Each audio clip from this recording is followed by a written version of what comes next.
신나는 동화여행, 재미있는 옛날 이야기. 여러분 안녕하세요. 오늘도 신나는 동화여행과 함께 해주셔서 진심으로 감사드립니다. 우리가 사는 집 구석구석에는 우리를 지켜주는 신들이 살고 있다는 사실 알고 계시나요? 옛날 우리 조상들은 이사하거나 또 집을 새로 지을 때 흔히 성주단지를 모시거나 지신밟기를 하였다는데요. 오늘은 그 수많은 가신 중에서도 집안의 기둥을 다스리는 우두머리 성주신과 집터를 보살피는 지신의 탄생설화를 들려드리겠습니다. 평범한 부부에서 어떻게 집안의 모든 신을 다스리는 우두머리 성주신과 집터를 지키는 지신이 될 수 있었는지 그들의 험난하고도 놀라운 여정을 따라가 보겠습니다. 성주신 황우양과 지신 부인.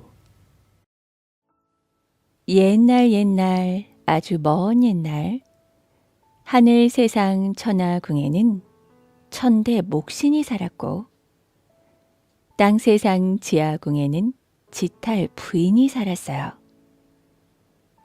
이 둘이 혼인을 해서 황산들에 살면서 아들을 하나 낳았는데 이 아들이 얼굴은 사자 같고 몸뚱이는 호랑이 같고 울음소리는 용 같았습니다. 돌이 되니 마음대로 걸어 다니고 3살이 되니 온갖 말을 다 하고 5살이 되니 글을 다 배워서 7살이 되니 나무와 돌과 흙을 가지고 집을 짓는데 그 솜씨가 날쌘 목수 뺨치더란 말이죠. 황산들에서 태어났다고 이름을 황우양이라고 했는데 나이 먹을수록 집 짓는 솜씨가 쑥쑥 늘어나서 20살이 되니 아무도 따라올 수 없을 만큼 훌륭한 목수가 되었어요. 그리고 한 동네에 사는 처녀와 혼인을 해 오순도순 잘 살았죠. 그런데 그때 하늘 천하궁에서는 난리가 났습니다. 무슨 난리인고 하니 동쪽에서 난데없는 해오릿바람이 몰아쳐서 천하궁의 누각이란 누각과 난간이란 난간은 모조리 부서지고 무너져 버린 거예요. 그 좋던 천하궁이 하루아침에 폭삭 내려앉아 쑥대밭이 되었죠. 그래서 난리가 난 게 보통 난리가 아니었습니다. 천하궁 옥황상제가 온갖 대신을 불러서 이 일을 어찌하면 좋겠느냐고 물어보았어요. 솜씨 좋은 목수를 불러 궁궐을 다시 지어야 합니다. 대신들은 하나같이 이렇게 말했죠. 다 부서지고 무너진 궁궐을 다시 짓는 일이 예산 일이 아니니 세상에 어떤 목수가 능히 이 일을 하겠소. 그러자 광천 대신이 나서서 아뢰기를 들으니 땅 세상 황산들에는 천대 목신과 지탈 부인의 아들 황우양이 사는데 솜씨가 매우 뛰어나다 하니 그를 불러 일을 시키는 것이 좋을 듯합니다. 이렇게 말하는 거예요. 그래서 옥황상제는 옥황궁 옥황차사를 불러 명령을 했습니다. 차사는 듣거라. 당장 땅세상 황산들에 사는 황우양을 잡아오되 잠시도 지체하지 말라. 상제 명령을 밝히는 옥황패를 내주니 옥황차사가 그것을 받아 품에 넣고 황후양을 잡으러 길을 떠났어요. 수달피 벙거지 쓰고 석색 쾌자 떨쳐 있고 남색 전대 허리에 질끈 매고 버선 신고 행전 차고 육모 방망이 들고 땅 세상으로 내려갔습니다.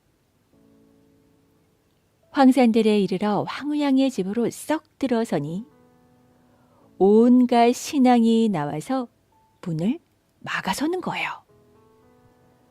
문을 지키는 문왕신이 험악한 눈을 짓뜨고 내리뜨며 서서 버티고 있었죠. 국간 지키는 어방신도 헐레벌떡 달려나오고 마국간 외양간에서 집짐승 지키는 마부왕이 두 팔을 걷어붙이고 나왔습니다. 그래서 제 아무리 힘세고 담이 큰 옥황차사라 하더라도 섣불리 들어갈 수가 없었어요. 차사가 할 일 없이 길가에 우두커니 서 있으니 집안에서 부엌을 지키던 조왕 할머니가 슬그머니 나와서 수작을 걸었죠. 저 차사는 어느 궁에서 온 차사요? 하늘 천하궁에서 옥황상제명을 받들고 온 차사라오. 무슨 일로 오셨어? 천하궁을 다시 짓는데 황후양의 솜씨 좀 빌리려고 왔소이다. 그러면 왜 얼른 들어가 데려가지 않고 밖에 우두커니 서 계시오? 문 지키는 문왕신, 곡간 지키는 어방신, 마국간 외양간 지키는 마부왕이 문을 막고 서서 들여보내주지를 않아서 그런다오. 그러면 좋은 수를 가르쳐 주겠어. 내일 아침 날이 밝으면 황후양이 갑옷과 투구를 벗어놓고 암내가에 어머니 지탈부인 마중을 나갈 것이니 그때 잡아가시오. 고맙기는 하오마는 그대는 이 집 부엌을 지키는 조왕신으로서 마땅히 주인을 지켜야 할 것인데 어쩐 일로 잡아가라 하는 것이오. 황후양은 평소에 밖에 나갔다 들어오면 흙 묻은 신을 벗어 부뚜막에 던져놓고 먼지 묻은 버선도 벗어 부뚜막에 던져놓고 아무 때 남하고 부뚜막을 밟고 다니니 내가 견딜 수가 없어. 어서 잡아가시오. 차사는 조왕신의 말을 듣고 돌담 밑에 숨어서 밤을 새우며 아침이 되기를 기다렸습니다. 아침이 되어 날이 밝으니 아니나 다를까 황후양이 갑옷과 투구를 벗어놓고 어머니 마중을 나오는 거예요. 그때 차사가 달려들어 꼼짝 못하게 붙잡았죠. 그리고 품에서 옥황패를 꺼내어 보이니 황후양도 감히 거역을 못하고 순순히 따르기로 했습니다. 옥황패가 있으니 시키는 대로 하겠소만 대체 무슨 일로 나를 잡아가는 것이오? 천하궁을 다시 지으려고 그대를 잡아가는 것이니 어서 길 떠날 채비를 하시오. 천하궁을 다시 짓는 일이 예산일이 아니어진데 아무런 연장도 없이 어찌 가겠소? 나에게 3달 말미를 주면 연장이나 갖추어 가리다. 그것은 아니대요. 그러면 1달 말미라도 주시오. 그것도 아니대요. 사흘 말미를 줄 터이니 그동안 연장을 장만하여 사흘 뒤에는 떠나시오. 사흘 뒤에 반드시 떠나라 이르고 차사는 하늘로 올라갔습니다. 그런데 기껏 사흘 동안 무슨 수로 연장을 다 장만할 수 있겠어요? 천하궁이 예사 궁궐도 아니고 그 커다란 궁궐을 짓는데 흙, 나무, 돌이며 연장은 오죽이나 많이 들까요? 황후양은 앞이 막막하여 할 일 없이 집으로 돌아와 이불을 쓰고 드러누웠습니다. 잘 먹던 밥도 안 먹고 잘 자던 잠도 안 자고 하루 종일 누워서 끙끙 앓고만 있었어요. 그때 부인이 와서 보고 물었죠. 서방님은 무슨 걱정이 있기에 먹지도 않고 자지도 않고 누워만 계십니까? 부인이 알아도 소용없는 일이요. 그래도 어디 말씀이나 해보십시오. 제가 알면 무슨 수가 날지 누가 압니까? 그러면 말하리다. 하늘 천하궁이 부서지고 무너져 다시 짓는데 그 일을 내게 맡기려고 차사가 날 잡으러 왔소. 3달 말미를 달라 해도 안 주고 1달 말미를 달라 해도 안 주더니 기껏 4흘 말미를 주고 가니 그 짧은 동안에 무슨 수로 연장을 장만한단 말이오. 앞이 막막하여 이러고 있소이다. 서방님은 어찌 그만한 일로 그리 걱정이 많으십니까? 제가 연장을 장만해 볼 터이니 아무 걱정 마시고 밥이나 드시고 잠이나 주무십시오. 부인은 곧바로 편지를 한 장 써서 하루에 수만 리를 나는 솔개입에 물려 하늘 천하궁으로 날려보냈어요. 솔개는 편지를 물고 눈 깜짝할 사이에 천하궁으로 갖다 주었습니다. 천하궁 옥황상제가 편지를 보고 가루새의 단말과 시우새의 단말을 천마 등에 실려 내려보내는 거예요. 천마는 훨훨 날아 눈 깜짝할 사이에 땅 세상 황산들에 내려와 황후양 부인에게 쇠를 건네주었습니다. 부인은 쇠를 받아 대산의 대풀무, 소산의 소풀무로 밤낮 없이 연장을 만들었어요.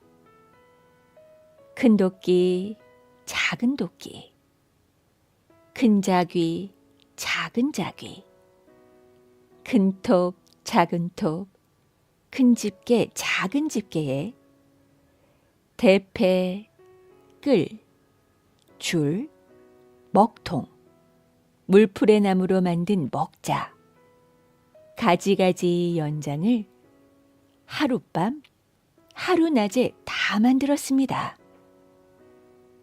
그리고 좋은 말 3마리를 얻어다가 한 마리에는 황후양 입을 옷을 철따라 다 갖추어 싣고 한 마리에는 쇠로 만든 온갖 연장을 다 실어놓고 한 마리는 사람이 타고 가게 비워두었어요.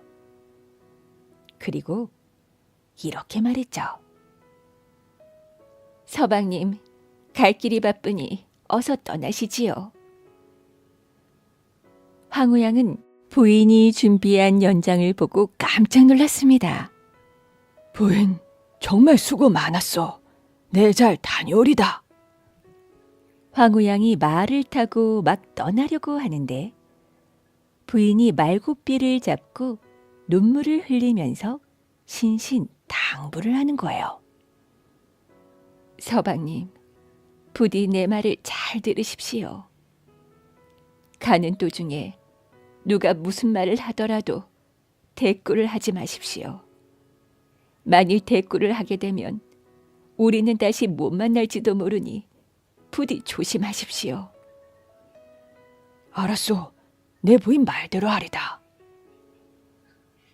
이렇게 약속을 하고 마침내 황후양이 길을 떠나는데 자기는 빈말 등에 올라타고 짐 실은 2마를 양쪽에 끌고 달가닥 달가닥 달려갔어요. 하루 밤낮이 걸려 황산들을 다 지나고 소진들에 다다랐습니다. 황산들에서 천하궁을 가자면 반드시 소진들을 지나야 했거든요. 그런데 그때 마침 소진들 소진낭이 비루 먹은 말을 타고 오다가 황후양을 만났습니다. 소진낭은 지하궁에서 3년 동안 돌성 쌓는 일을 하고 돌아오는 길이었어요. 소진낭은 황후양의 뒤를 따라가면서 이렇게 물었죠. 저기 가는 저 장부는 이시오. 그런데 황후양은 누가 무슨 말을 하더라도 대꾸하지 말라던 아내 당부가 생각나 입을 꾹 다물고 그냥 갈 길만 재촉했습니다. 아무 대답이 없자 소진랑은 계속해서 물었어요. 저기 가는 저 장부는 니시오. 2번 물어도 대답이 없고 저기 가는 저 장부는 니시오. 3번 물어도 대답이 없으니 소진랑이 그만 화가 나서 소리쳤어요. 사람이 묻는데 대답을 안 하는 건 후레자식이나 하는 짓이 아니오. 황후양은 아내의 당부 때문에 뒤에서 무슨 말이 들려도 못 들은 채하고 가다가 욕하는 소리를 들으니 참을 수가 없었습니다. 그래서 말을 멈추고 뒤를 돌아보며 대꾸를 했습니다. 공연히 길 가는 사람을 따라오면서 욕을 하는 건 후레자식이 하는 짓이 아니오. 한번 대꾸를 하고 나니 그 다음부터는 말문이 터져서 마구 짓거리게 되었어요. 나는 황산들에 사는 황후양이라고 하오만 그러는 당신은 니시오. 나는 소진들 사는 소진랑이라 하오. 그런데 어디를 그리 바삐 가시오? 천하궁에 궁궐 짓는 일을 하러 가는 길이요. 그러면 돌과 흙과 나무를 가려 쓸 줄은 아시오. 그런 건 할 줄 모르오. 만일 그것을 가려 쓸 줄 모르면 가는 자치는 있어도 오는 자치는 없을 것이오. 내가 죽는단 말이오. 바로 그렇소. 천하궁에 궁궐 짓는 돌과 흙과 나무는 모두 지하궁 돌성 쌓다 남은 것을 갖다 쓸 것인데 만일 내가 쌓던 돌을 쌓거나 내가 만지던 흙을 만지거나 내가 쓰던 나무를 쓰면 살을 맞아 죽을 것이오. 그러면 내게 그것을 가려 쓰는 법을 좀 가르쳐 주시오. 만일 나와 옷을 바꿔 입고 말을 바꿔 타면 가르쳐 주겠소. 그렇게 해서 황후양이 할 일 없이 소진랑과 옷을 바꿔 입고 말도 바꿔 탔어요. 아내가 지어준 좋은 옷을 주고 다 헤어지고 떨어진 옷을 받아 입고 아내가 마련해준 좋은 말을 주고 비루 먹은 말을 받아 탔습니다. 그렇게 하고 나니 소진랑이 이렇게 말했죠. 내가 쌓던 돌에는 붉은 이끼가 끼어 있고 내가 만지던 흙에는 붉은 물이 들어 있고 내가 쓰던 나무에는 붉은 버섯이 피어 있을 것이니 그것을 조심하면 될 것이요. 그러는 거예요. 이렇게 해서 2 사람은 헤어지게 되었습니다. 황후양은 하늘 천하궁으로 가고 소진랑은 황후양이 살던 황산들로 갔어요. 황후양이 입던 옷을 제가 입고 황후양이 타던 말을 제가 타고 마치 황후양인 것처럼 꾸며가지고 황후양 부인이 있는 집으로 갔죠. 이때 황후양 부인은 한임 옥단춘과 단단춘을 데리고 뒷동산에 올라가 꽃놀이를 하고 있었습니다. 그런데 저 멀리서 먼지가 자욱하게 피어오르고 말발굽 소리가 점점 가까워지는 거예요. 부인은 그 모습을 보고 옥단춘과 단단춘더러 일렀죠. 얘들아, 저기 오는 저 사람은 도적이 분명하니 어서 집에 들어가자꾸나. 들어가서 문을 닫고 단단히 쇠를 채워라. 그러고는 얼른 집에 들어가 문을 걸어 잠그고 가만히 있었어요. 조금 있으니 아니나 다를까 밖에서 대문 두드리는 소리와 커다란 호통 소리가 들려왔습니다. 여봐라, 집주인이 나갔다 돌아오면 닫힌 문도 여는 법이거늘 열린 문을 되레 닫는 법도 있다더냐. 어서 문 열어라. 소진랑이 집주인 황후양인 것처럼 호통을 쳤어요.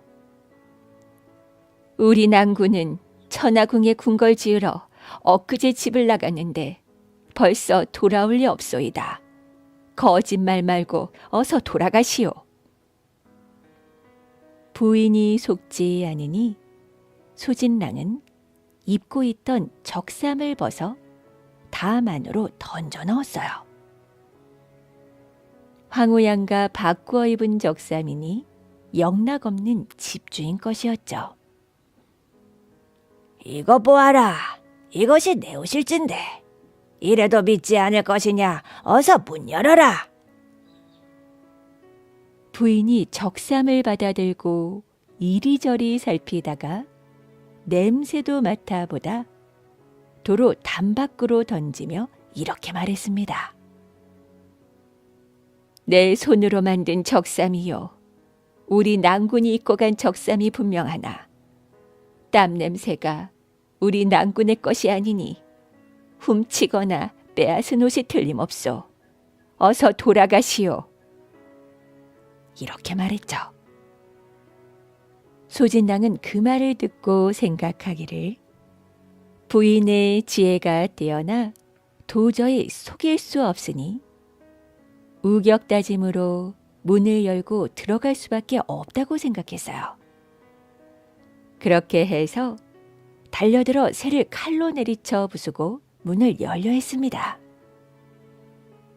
그런데 이때 집을 지키는 온갖 신앙이 나와서 문 앞을 막아섰어요.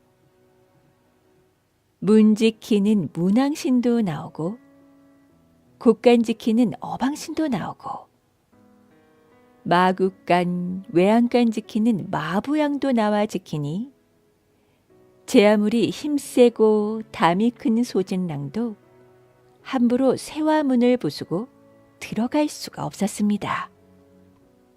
소진랑이 생각하기를 이 집 신앙들 집 지키는 봄이 너무도 든든하여 우격다짐으로는 안 되겠다는 생각이 들었죠. 그래서 부적을 한 장 써서 던지며 오방신장을 불렀습니다. 3번을 크게 부르니 동쪽에서 청제장군, 서쪽에서 백제장군, 남쪽에서 적제장군, 북쪽에서 흑제장군, 가운데서 황제장군이 나타났어요. 오방신장이 달려들어 문왕신, 어방신, 마부왕을 다 쫓아내니 이제 거리낄 것이 없었습니다. 그렇게 청근새를 한 칼에 부수고 대문, 중문 다 열어 제치고 집 안으로 들어갔어요. 소진랑은 집 안으로 들어가 눈을 부릅뜨고 칼을 휘두르며 벼락같이 소리를 쳤죠. 네가 아무리 난다긴다 해도 이제는 내 소나기에 들었다. 새가 되어 하늘로 날아갈까, 두더지가 되어 땅속으로 들어갈까. 어서 나와 함께 소진들로 가자.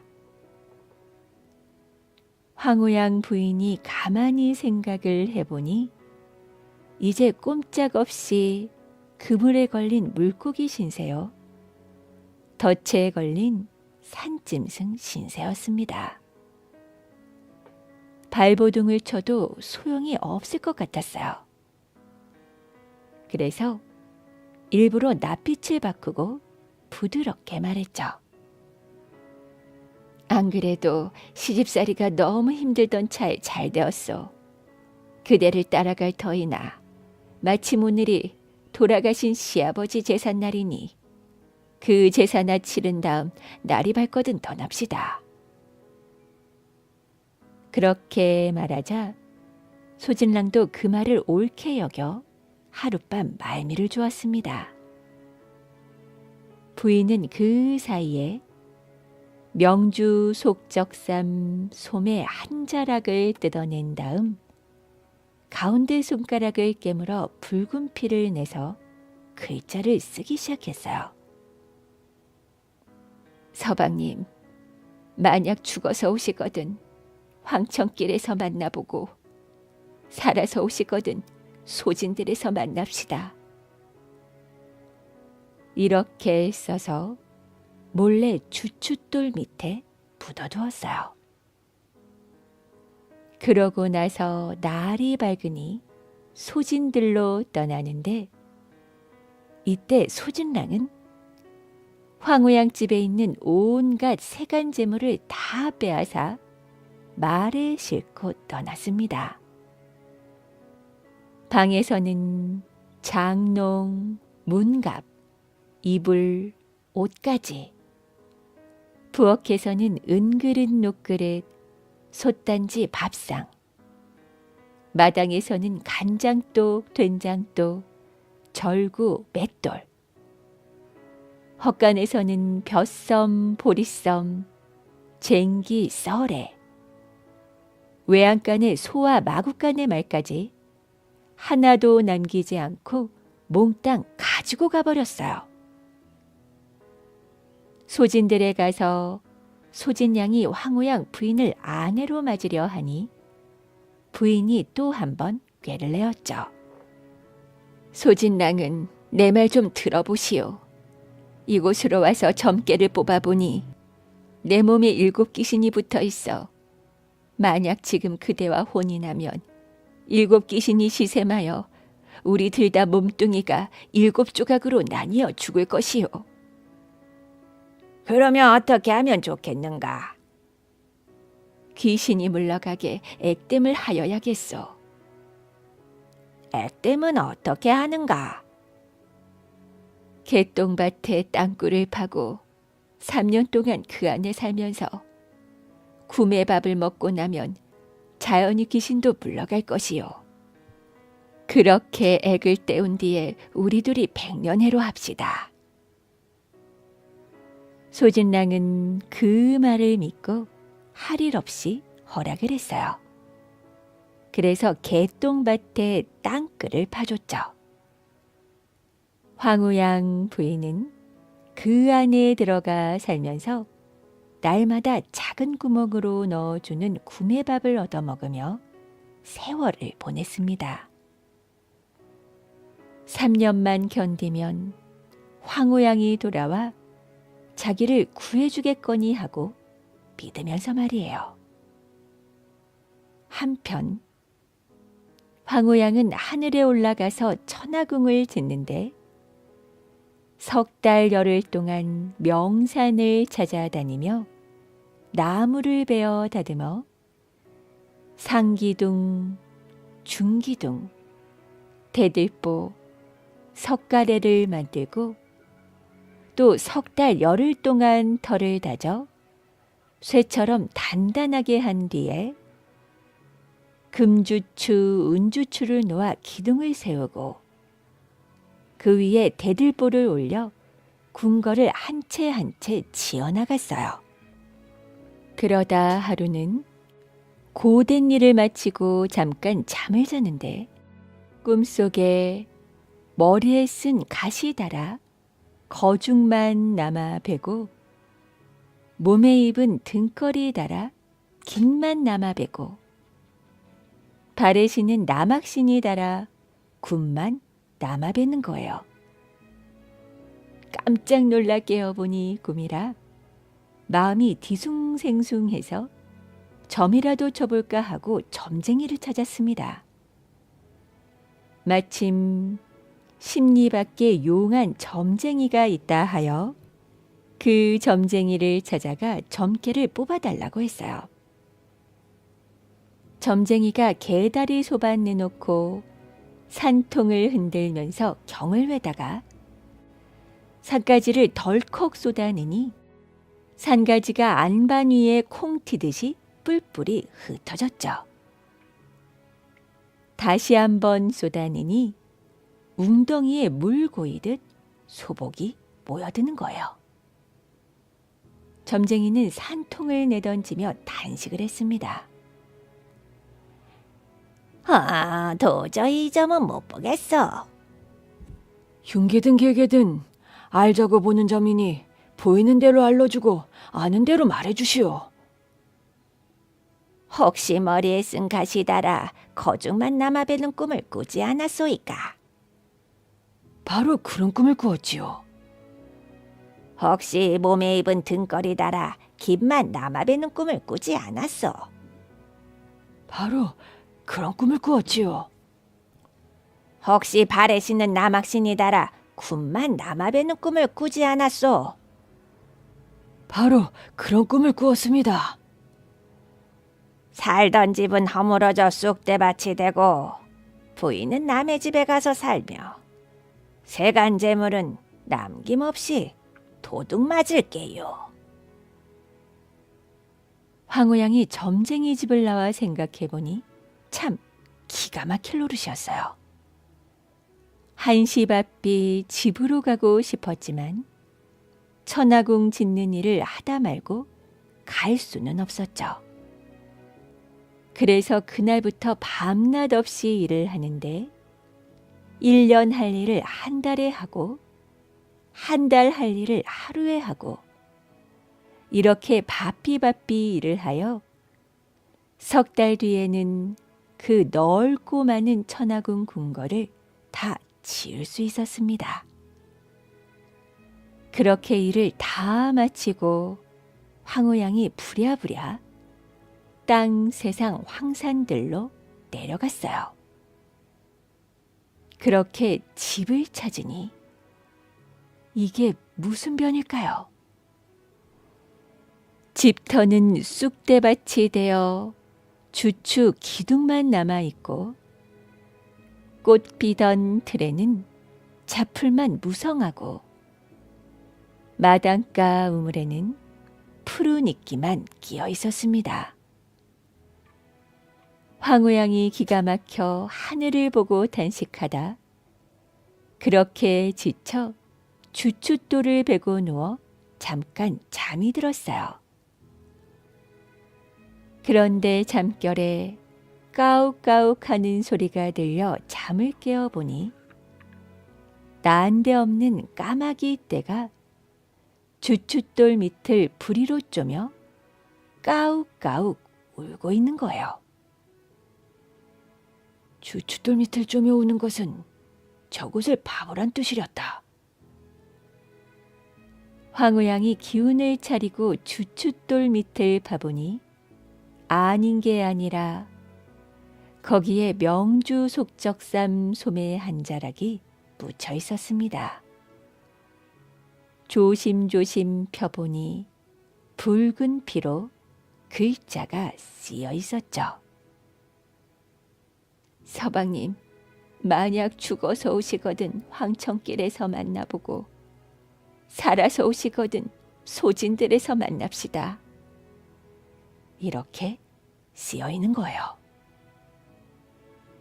그동안 무슨 일이 있었던가 대강 짐작할 만하여 황우양은 그 길로 소진들로 달려갔습니다. 소진들 소진랑이 사는 집에 가보니 다락같이 높은 집에 세간살이가 가득한데 그게 다 옛날 황산들 저희 집에 있던 것이거든요. 이리저리 헤매다 보니 대문 밖 우물가에 늙은 소나무가 한 그루 있기에 그 위로 올라갔습니다. 거기서 가만히 숨어 있으려니 조금 뒤 부인이 개똥밭 땅굴집에서 나와 물동이를 이고 우물로 오는 게 보였죠. 부인이 막 우물물을 기르려고 할 때 목을 쑥 빼고 내려다 봤더니 우물에 항우양 그림자가 어른어른 비치는 거예요. 부인은 그걸 보고 깜짝 놀랐습니다. 서방님, 죽어서 오셨거든 울면서 내려오고 살아서 오셨거든 웃으면서 내려오십시오. 그 말을 듣고 황우양이 허허 웃으며 나무에서 내려왔죠. 부인은 두 손을 부여잡고 반가워 어쩔 줄을 몰랐어요. 소진랑이 지금 집 안에 있으나 서방님이 오신 걸 알면 문을 굳게 닫아 걸고 우방신장을 불러내어 지킬 것이니 몰래 들어가십시오. 황우양은 도수를 부려 파랑새로 둔갑을 내서 부인 치마폭에 숨어 집 안으로 들어갔습니다. 들어가 보니 소진랑이 대청에 누워 잠을 자고 있었어요. 황우양은 얼른 달려들어 가지고 온 연장으로 결박을 했습니다. 큰 집게로 다리를 짚고 작은 집게로 팔을 짚고 큰 도끼, 작은 도끼, 큰 톱, 작은 톱을 양쪽에 벌려놓아 꼼짝을 못하게 했죠. 그러고는 물풀의 나무 먹자를 짚고 큰 소리로 호령을 쳤어요. 내 이놈 소진랑은 듣거라. 나를 속여 옷가마를 바꾼 것은 용서해 주려니와 남의 집에 함부로 들어가 세간 재물을 훔친 죄와 남의 아내를 윽박질러 데려간 죄는 용서하지 못하리라. 소진랑이 정신을 차리고 보니 팔다리가 집게에 집혀 있고 양쪽에 연장을 벌려놓아 꼼짝을 못하겠거든요. 혼이 다 빠져서 고개를 조아리며 빌고 또 비는 거예요. 가져온 세간 재물은 도로다 바치겠으며 부인은 그동안 개똥밭 땅굴 안에 살면서 구매밥 먹고 지냈으니 다른 탈은 없소이다. 부디 목숨이나 살려주시오. 목숨은 살려주려니와 너는 앞으로 3년 동안 선앙당 돌 항아리 안에 가두어 지나가는 사람들이 던져주는 밥찌꺼기나 받아먹게 하리라. 소진랑을 선앙당 돌 항아리 안에 가두어 3년 동안 나오지 못하게 마련해 놓고 부부는 다시 황산들로 돌아왔어요. 와보니 집은 쑥대밭이 되어 마땅히 잘만한 곳도 없었죠. 산에서 억새풀을 베어 우를 치고 부인의 9폭 치마를 둘러매어 담을 치고 그 안에서 밤을 새웠습니다. 부부가 서로 이야기를 나누기를 부인은 그동안 어떤 재주를 배웠습니까? 저는 개똥밭에 땅굴을 파고 그 안에서 구매밥을 먹고 지내며 누에를 키워 명주실을 뽑아 배를 짜는 일을 밤낮으로 하였는데 이제는 한나절에 송명주, 건명주를 40자씩 짜서 옷 한 벌을 짓습니다. 그거 참 대단한 재주를 배웠구려. 서방님은 그동안 어떤 재주를 배웠습니까? 전화궁을 짓다가 점을 치니 흉계가 나와 한시바삐 집에 돌아가려고 1년 할 일을 한 달에 하고 한 달 할 일을 하루에 하여 석 3년 걸려 지을 집을 석 달 만에 다 지었으니 그게 재주라면 재주지요. 그거 참 대단한 재주로군요. 이렇게 이야기를 나누고 그 뒤로 부부는 금실 좋게 오래오래 잘 살 수 있었어요. 그렇게 잘 살다가 황후양은 성주신이 되고 부인은 지신이 되었죠. 성주신으로 말할 것 같으면 집을 지키는 신으로 터주신, 조왕신, 문왕신, 어방신, 마부왕, 철융신, 삼신, 측신, 온갖 신앙을 부리는 우두머리 신이었어요. 지신으로 말할 것 같으면 집터를 지키는 신으로 집안 사람들의 애군을 막아주는 신이었죠. 성주신이 불안하면 지신이 도와주고 지신이 불안하면 성주신이 도와주어 어느 때 어느 경우라도 탈이 없도록 하는 내력이 다 여기에 있는 거랍니다. 욕심 많은 아내와 요술 항아리. 옛날 어느 바닷가에 조그만 마을이 하나 있었습니다. 그 마을에는 물고기를 잡아서 살아가는 어부 부부가 살았어요. 어부는 마음씨가 착했지만 그의 아내는 매우 욕심이 많았죠. 어부가 고기를 많이 잡아오는 날이면 아내는 좋아서 야단법석이었어요. 하지만 어부가 빈손으로 돌아오는 날이면 아내는 대문 앞에 막아서서 고함을 질러댔죠. 아니, 고기를 한 마리도 못 잡아왔단 말이에요. 오늘은 웬일인지 고기가 잡히지 않는구려. 마음씨 착한 어부는 아내가 아무리 화를 내어도 그냥 꾹 참을 뿐이었죠. 그러던 어느 추운 겨울날 바다에는 바람이 세차게 몰아치고 파도가 거센 날이었습니다. 하지만 어부는 그날도 쉬지 않고 배를 타고 저 바다로 나갔어요. 고기를 잡아 팔아야만 끼니를 때울 수가 있기 때문이었죠. 배가 파도에 부서질 듯 심하게 흔들렸지만 어부는 능숙한 솜씨로 노를 저어갔습니다. 어부는 온 힘을 다해 그물을 멀리 던졌어요. 하지만 고기는 한 마리도 잡히지 않았어요. 아, 이런. 오늘은 파도가 거칠어서 고기들이 다 숨어버렸나 보구나. 어부는 몇 번이나 그물을 던졌지만 번번이 허탕만 치고 말았습니다. 그렇게 날은 이미 어두워지고 있었지만 어부는 집으로 돌아갈 수가 없었어요. 자, 마지막으로 한 번만 던져보자.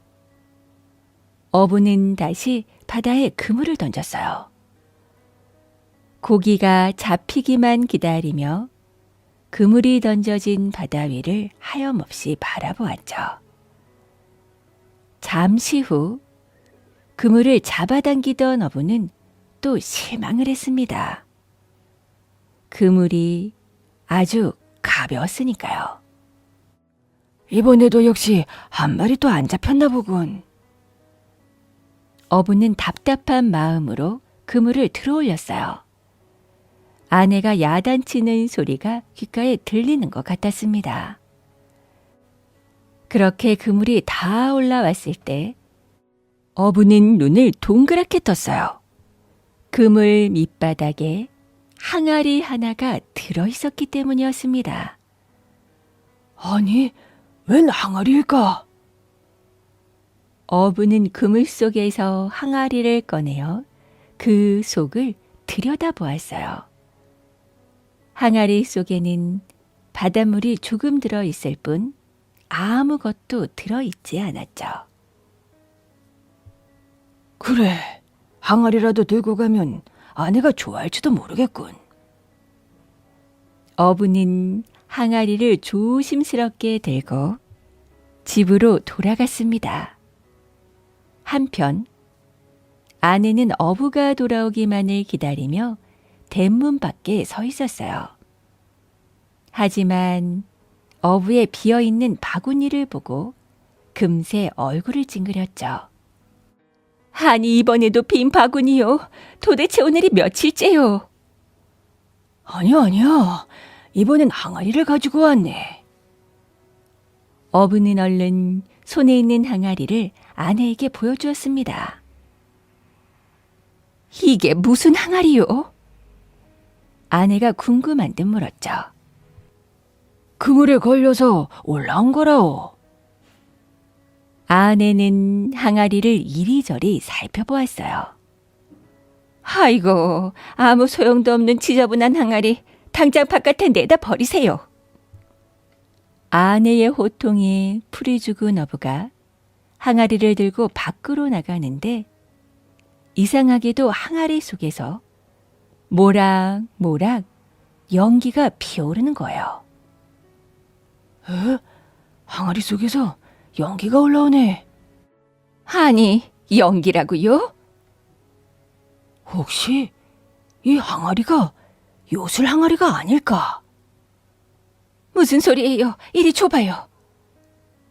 아내는 잽싸게 항아리를 빼앗았습니다. 그리고 욕심에 찬 눈으로 항아리 속을 이리저리 몇 번이나 살펴보았어요. 하지만 그 안에는 아무것도 없었죠. 아이, 그럼 그렇지. 항아리가 무슨 요술 항아리라고. 아내는 실망한 듯 한숨을 쉬었죠. 하지만 그때 깜짝 놀랄 일이 일어났어요. 아내의 말이 끝나자마자 항아리 속에서 예쁘장한 사내 아이가 나타났죠. 깜짝 놀란 어부와 아내는 아이를 뚫어져라 쳐다보았습니다. 놀라지 마세요, 주인님. 사내 아이는 방긋 웃으며 인사했어요. 너는 누구냐? 네, 저는 주인님의 신하입니다. 무엇이나 바라는 것이 있을 때는 항아리를 3번 쓰다듬으며 말하시면 소원대로 되실 거예요. 하지만 소원은 3번밖에 들어줄 수 없답니다. 사내 아이는 말을 마치자마자 다시 항아리 속으로 사라져 버렸어요. 어부와 아내는 멍하니 항아리만 바라보고 있었죠. 꼭 꿈을 꾸는 것만 같았습니다. 그러다 어부의 아내가 말했어요. 아이고 여보, 이건 틀림없는 요술 항아리예요. 아이고 좋아라, 아이고 좋아. 이럴 수가. 진짜 요술 항아리인가 보. 어부도 얼떨떨한 목소리로 대답했죠. 욕심 많은 아내는 신이 난 듯 어부에게 말했어요. 마침 저녁 쌀이 떨어졌는데 쌀을 준비해달라고 한번 해볼까요? 어디? 그럼 그래 봅시다. 어부는 항아리를 매우 조심스럽게 3번 쓰다듬었어요. 그러자 연기가 피어오르면서 아까 본 사내 아이가 다시 나타났습니다. 부르셨습니까, 주인님? 그래. 우리는 지금 쌀이 필요하단다. 예, 알겠습니다, 주인님. 당장 뒷뜰에 쌀을 준비해 놓겠습니다. 잠시 후 어부 아내는 뒤뜰로 가보았어요.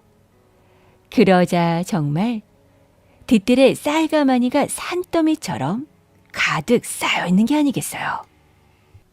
어머, 저 쌀가마니를 좀 보세요. 여보, 이제 우리도 부자가 되었어요. 그 아이는 하느님이 보내주신 아이요. 우리가 잘 대접해야 하오. 어부와 아내는 뜰 듯이 기뻤습니다. 여보, 다시 그 아이를 불러요. 어부의 아내는 쌀가마니를 바라보며 말했어요. 이 마을에서 제가는 부자가 되게 해달라고 부탁해야겠어요. 아니, 쌀이 이리 많은데 더 부자가 되려고 욕심을 부린단 말이오. 아이고, 당신은 욕심도 없어요. 이걸로 만족하게.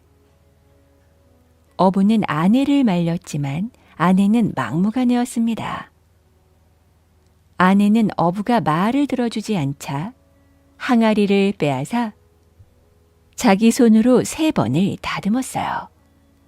그러자 이번에도 항아리 속에서 사내아이가 생글생글 웃으며 나타났죠. 이번에는 무슨 소원인가요, 주인님? 이 마을에서 제일 가는 부자가 되게 해주렴. 그리고 금은보화도 많이 가져다 줄 수 있겠니?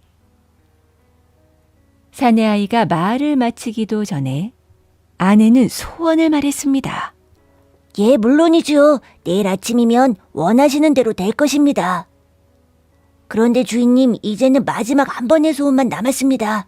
꼭 필요할 때 저를 불러주십시오. 사내아이는 걱정스러운 듯이 말했어요. 그러고는 항아리 속으로 들어갔죠. 그래, 알았다. 소원을 비해가 한 번밖에 남지 않았다는 사내의 말에 아내는 실망을 했습니다. 다음 날 아침, 욕심자기 아내가 방문을 열어보고 환호성을 질렀어요. 아이고 여보, 저기 좀 보세요. 우리가 부자가 되었어요. 어부도 마당을 내다보고 깜짝 놀랐어요. 거기에는 대궐 같은 집이 한 채 서 있었습니다. 그리고 마당에는 반짝반짝 빛나는 금은보화들이 가득 쌓여 있었어요. 아내는 마당으로 나가 금은보화를 끌어안고 어쩔 줄을 몰랐죠. 그렇게 어부네는 그 마을에서 제일 큰 부자가 되었습니다. 하지만 곧 어부의 아내는 고민을 하기 시작했죠. 얼굴도 아름다워지고 싶고 왕비도 되고 싶고 예쁜 딸과 아들도 낳고 싶었기 때문이에요. 하지만 소원은 딱 한 번밖에 남지 않았으니 도대체 어떤 소원을 빌어야 할지 몰랐거든요. 욕심쟁이 아내는 어부에게 졸랐습니다. 여보, 이 항아리는 이제 한 번밖에 못 쓴다잖아요. 그러니 당신이 바다에 나가서 새 항아리를 하나면 더 건져오세요. 그만해요. 당신은 욕심이 지나쳐요. 이러다 벌을 받을까 두렵소. 하지만 욕심쟁이 아내는 쉽게 물러서지 않았습니다. 아이고, 당신은 왕이 되는 게 싫으세요. 항아리만 있으면 우리는 뭐든지 될 수 있다고요. 당장 가서 항아리를 건져오라니까요. 아내는 어부를 다그치며 문 밖으로 내쫓았습니다. 항아리를 건져오지 못하면 집에 들어올 생각은 마세요. 이미 욕심에 눈이 먼 아내는 문 밖에 대고 고래고래 소리까지 질렀어요. 착한 어부는 할 수 없이 바닷가로 나갔습니다. 어부가 바닷가로 나가자 아내는 호화롭게 집안을 꾸미기 시작했어요. 금은보화는 장롱 속에 깊이 감춰놓고 열심히 집안을 쓸고 닦던 아내는 문득 거울 속에 비친 자기의 모습을 보았죠. 아유, 나는 왜 이렇게 못생겼을까? 부잣집 마님이 되었으니 동네에서 가장 예뻐야 할 텐데. 어부의 아내는 못생긴 자신의 얼굴 때문에 슬픔에 잠겼어요. 그러다 문득 항아리를 생각해냈죠. 옳지, 항아리의 마지막 남은 소원 하나를 말해야겠다. 아내가 항아리를 꺼내 3번 문지르자 사내 아이가 나타났습니다. 무슨 일이신가요, 마님? 나를 세상에서 가장 예쁜 여자로 만들어줄 수 있겠니? 네, 그럼요. 하지만 이번이 마지막 소원입니다. 알고 있단다. 그래서 남편이 새 항아리를 가지러 갔단다. 그 말을 듣자 사내 아이는 슬픈 얼굴을 했습니다. 그렇지만 다시 생글생글 웃었죠. 마님, 소원대로 되실 겁니다. 그럼 안녕히 계십시오. 어부의 아내는 자신의 모습을 거울로 보다가 탄성을 질렀습니다. 아이고, 정말 예뻐졌네. 사내 아이의 말처럼 이렇게 예뻐지다니. 아내는 세상에서 제일 가는 미인이 되었어요. 아내는 얼른 새 옷으로 갈아입고 보석으로 온몸을 치장했습니다. 아내는 눈이 부시도록 예뻐 보였죠. 그때 어부의 아내는 갑자기 남편을 떠올렸어요.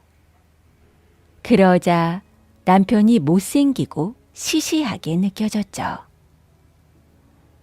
이렇게 아름다운 여자가 못생긴 남자와 어떻게 같이 산담? 항아리를 건져오면 남편을 당장 내쫓아버려야겠어. 그런데 이상한 일이 벌어졌습니다.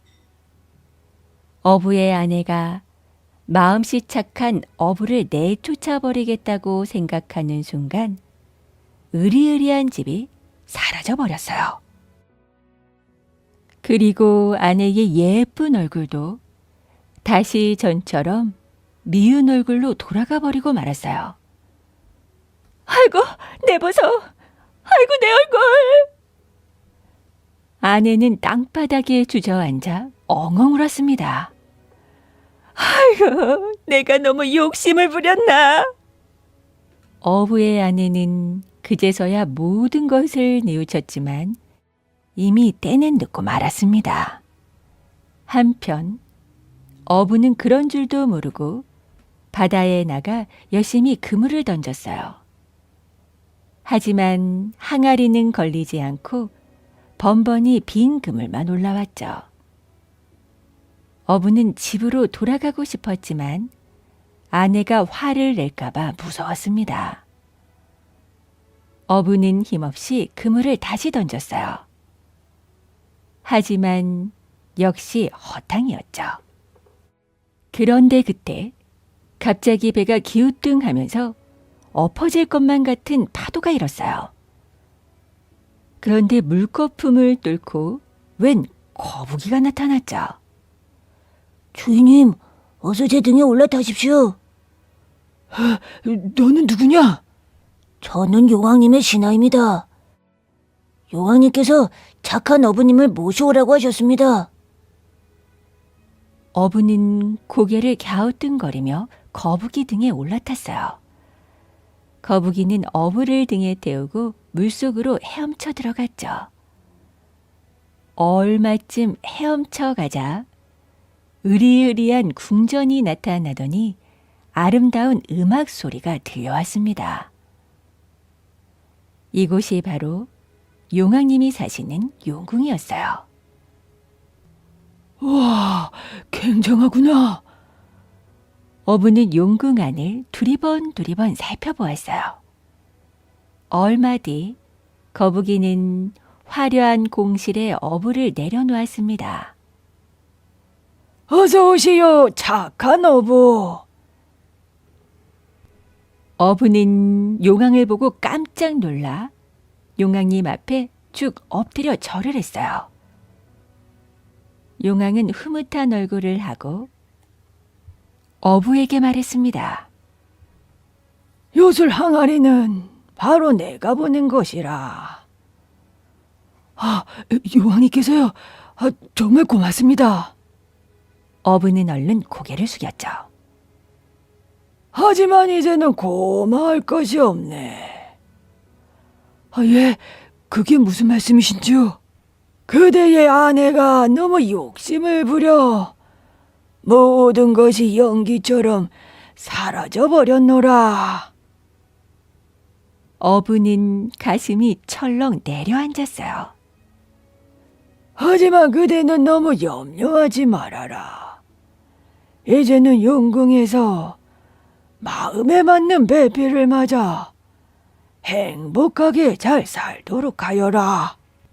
예, 그렇다면 제 아내는 용왕님, 제 아내가 처음부터 욕심이 많았던 사람은 아닙니다. 워낙 가난하게 살다 보니 언제부터 욕심이 생겨나게 되었지요. 앞으로는 욕심 부리지 않고 잘 살도록 하겠습니다. 그러니 저를 다시 땅으로 올려보내 주시옵소서. 어부의 이야기를 듣고 용왕은 탐복하여 말했어요. 앞으로 자네가 던진 그물에는 고기가 많이 잡히게 해주겠노라. 그러니 조강지처와 함께 행복하게 잘 살도록 하라. 그 후 욕심 많은 아내와 어부는 가진 거에 감사하며 행복하게 잘 살았다고 하네요. 오늘 준비한 이야기 재미있게 들으셨나요? 끝없는 욕심 때문에 화려한 집도 아름다운 외모도 한순간에 사라졌지만 결국 어부의 변치 않는 사랑이 아내를 구했습니다. 어쩌면 아내에게 찾아온 진짜 요술 항아리는 보물이나 미모가 아니라 바로 이 착하고 듬직한 남편이 아니었을까 싶네요. 진정한 부자는 금은보화가 많은 사람이 아니라 나를 진심으로 아껴주는 사람이 곁에 있는 사람이라는 생각이 듭니다. 여러분의 항아리에는 지금 무엇이 담겨 있나요? 오늘 하루 내 곁에 있는 소중한 사람들과 소소한 일상에 감사해보는 시간을 가져보시면 어떨까요? 그럼 저는 다음에 또 다른 이야기로 찾아뵐게요.